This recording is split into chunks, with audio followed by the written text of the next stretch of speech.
Rail रहणी और Gunpur नौपड़ा rail संयोग को विषम कटक सह संयोग पर दाबी।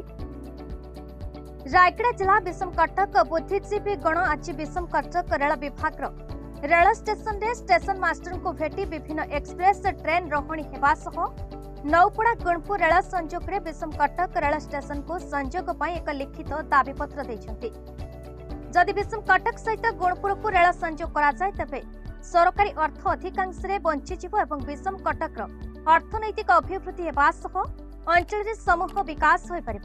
तत्सहित साधारण लोके और व्यक्ति विशेष गरीब खटिकिया लेबर कुली द्वारा बहु मात्रा बंची पारे जणाई।